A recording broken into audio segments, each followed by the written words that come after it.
आपका यूनिक प्रज्ञान यूट्यूब परिवार में मैं प्रज्ञान सर हार्दिक स्वागत करता हूं, वंदन करता हूं, अभिनंदन करता हूं।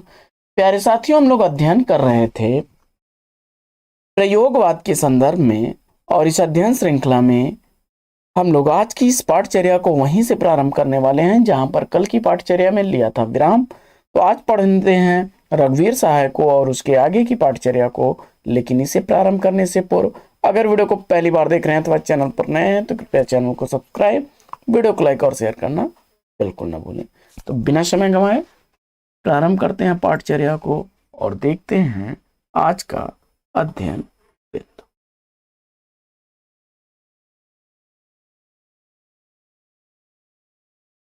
सबसे पहले देखते हैं रघुवीर सहाय जी को। इनका जन्म 1929 ईस्वी लखनऊ उत्तर प्रदेश में हुआ। रघुवीर सहाय दूसरे शतक के कवि हैं। नवजीवन और प्रतीक पत्रिकाओं के साथ जुड़े रहे। प्रतीक में ये सहायक संपादक के रूप में थे और अज्ञेय जी के साथ इन्होंने त्रैमासिक पत्रिका वाक का संपादन भी किया।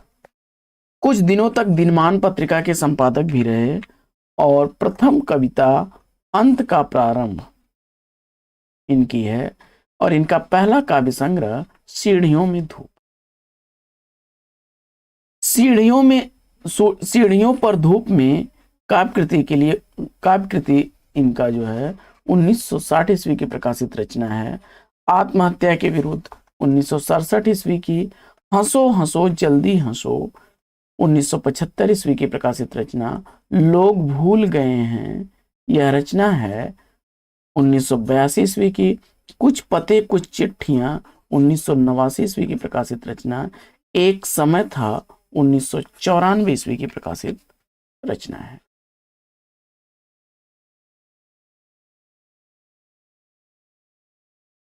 इनकी अन्य प्रसिद्ध रचनाओं में अधिनायक कविता, नेता क्षमा करें, हकीम और औरत, रामदास, लोकतंत्री मृत, अधेड़ औरत, कोई एक मतदाता, नारी, अकेली औरत, हमारी हिंदी, चढ़ती स्त्री, खपती औरत, भीड़ में मैकू और मैं, बैंक में लड़कियां, अकाल, ये कुछ प्रमुख रचनाएं हैं इनकी। लोग भूल गए हैं काव्य के लिए, काव्य संग्रह के लिए इन्हें 1984 ईस्वी में साहित्य अकादमी पुरस्कार से सम्मानित किया गया। रास्ता इधर से है तथा जो अपनी बना रहे हैं, इनका कहानी संग्रह है। हंसो हंसो जल्दी हंसो आपातकाल से संबद्ध कविताओं का संग्रह है। दिल्ली मेरा प्रदेश इनकी डायरी विधा की रचना है जो धर्मयुग पत्रिका में 1960 से 63 तक दिल्ली की डायरी नामक स्तंभ के रूप में प्रकाशित हुई। इस स्तंभ में रघुवीर सहाय सुंदरलाल नाम से रचनाएं करते थे। रघुवीर सहाय का कथन है कि लोकतंत्र बहुत मोटे तौर पर लोकतंत्र ने हमें इंसान की शानदार जिंदगी और कुत्ते की मौत के बीच चांप लिया। आगे बढ़ते हैं और देखते हैं सर्वेश्वर दयाल सक्सेना जी। सर्वेश्वर दयाल सक्सेना उत्तर प्रदेश बस्ती जिले में जन्मे 1927 ईस्वी में। सर्वेश्वर दयाल सक्सेना तीसरे शतक के कवि हैं।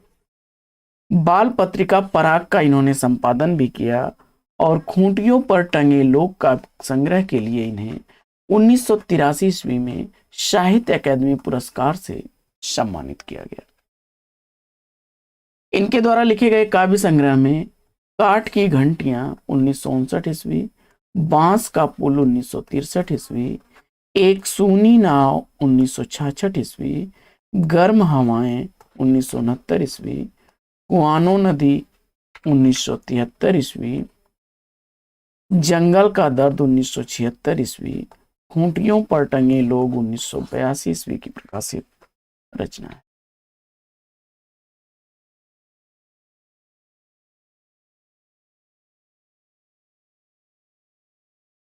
इनके द्वारा लिखे गए नाटकों में बकरी, लड़ाई, अब गरीबी हटाओ और रूपमती बाज बहादुर तथा होरी धूम मचारी प्रमुख हैं। पागल कुत्तों का मसीहा, सोया हुआ जल इनके द्वारा लिखे गए लघु उपन्यास विधा की रचना है तथा उड़े हुए रंग इनका उपन्यास है। सर्वेश्वर दयाल सक्सेना के बाल साहित्य पर अगर चर्चा की जाए तो बतूता का जूता, महंगू की टाई और लाख की नाक ये प्रमुख रचनाएं हैं इनकी। इसके बाद बढ़ते हैं आगे।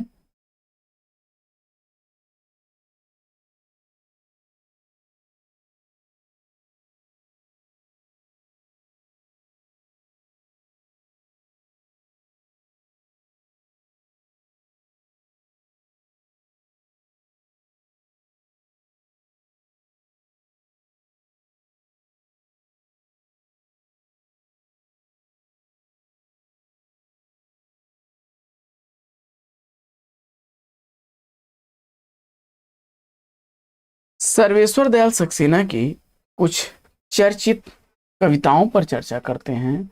काफी हाउस में एक मेलोड्रामा, विगत प्यार, पत्थर के फूल, लिपटा रजाई में, मैंने कब कहा, मौत की आंखें, अहम से मेरे बड़ी हो तुम, चलो घूम आए ये प्रमुख हैं।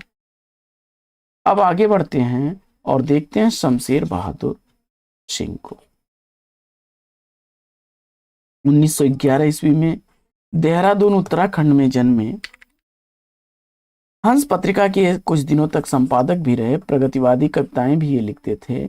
बच्चन सिंह के अनुसार ये मुख्यतः प्रेम और सौंदर्य के कवि हैं।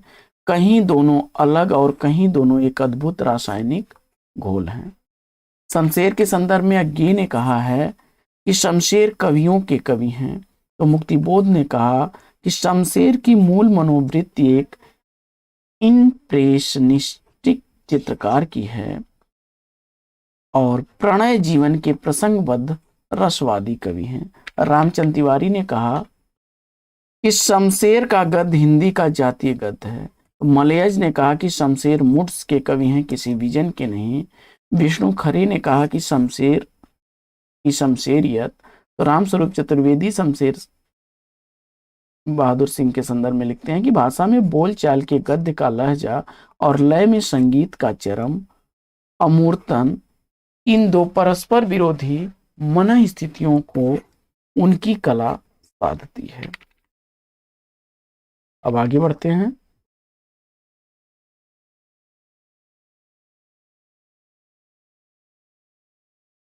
शमशेर बहादुर सिंह का कथन देखते हैं। टेक्निक में एजरा पाउंड शायद मेरा सबसे बड़ा आदर्श बन गया था। दूसरा कथन है कि मैं उर्दू और हिंदी का दोआब हूं। तीसरा कथन है इनका कि मैं अपनी काव्य कृति मुझे दरअसल सामाजिक दृष्टि से बहुत मूल्यवान नहीं लगती। अगला कथन है कि तुम मुझे प्रेम करो जैसे मछलियां लहरों से करती हैं। और अगला कथन है कि कला कैलेंडर की चीज नहीं है, वह कलाकार की अपनी बहुत निजी चीज है। बच्चन सिंह के अनुसार शमशेर बहादुर सिंह के संदर्भ में लिखते हैं कि वे न अज्ञे की तरह कला के प्रति अधिक सचेत हैं, न मुक्तिबोध की तरह प्रतिबद्ध।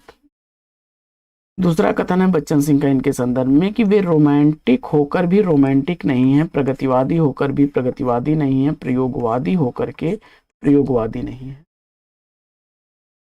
अगला कथन है बच्चन सिंह का कि शमशेर पर कोई लेबुल नहीं लगाया जा सकता। यदि कोई लेबुल लगाया जा सकता है तो कवि का लेबुल, सही अर्थों में वे कवियों के कवि हैं। बच्चन सिंह लिखते हैं,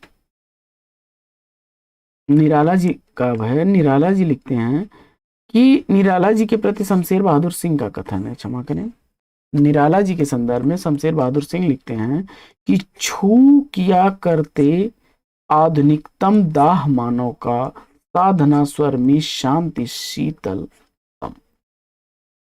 मुक्तिबोध के प्रति शमशेर बहादुर सिंह लिखते हैं कि चमन खिलता था, तू खिलता था और वह खिलना कैसा था।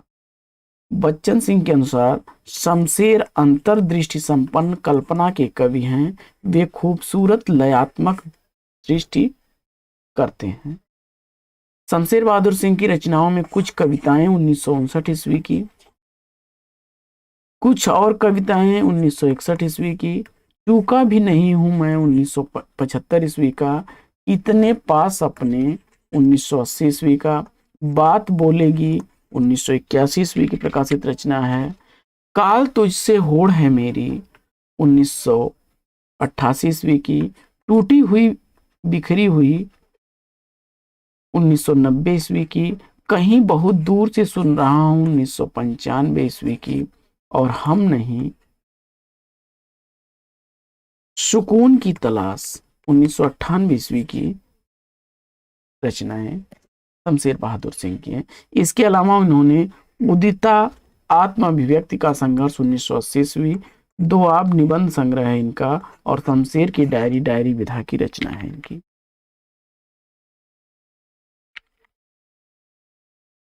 इनकी चर्चित कविताओं को देख लेते हैं। तो शमशेर बहादुर सिंह की चर्चित कविताओं में उषा, घिरते आकाश, बात बोलेगी, दिन किशमिशी रेशमी गोरा, भारत की आरती, चूका भी नहीं हूं मैं, चूका भी हूं मैं नहीं, अकाल, सागर तट, अमन का राग लंबी कविता है, दूब, लेकर सीधा नारा, माई, तुर्कमान गेट, एक पीली शाम, रोशनी की लहर,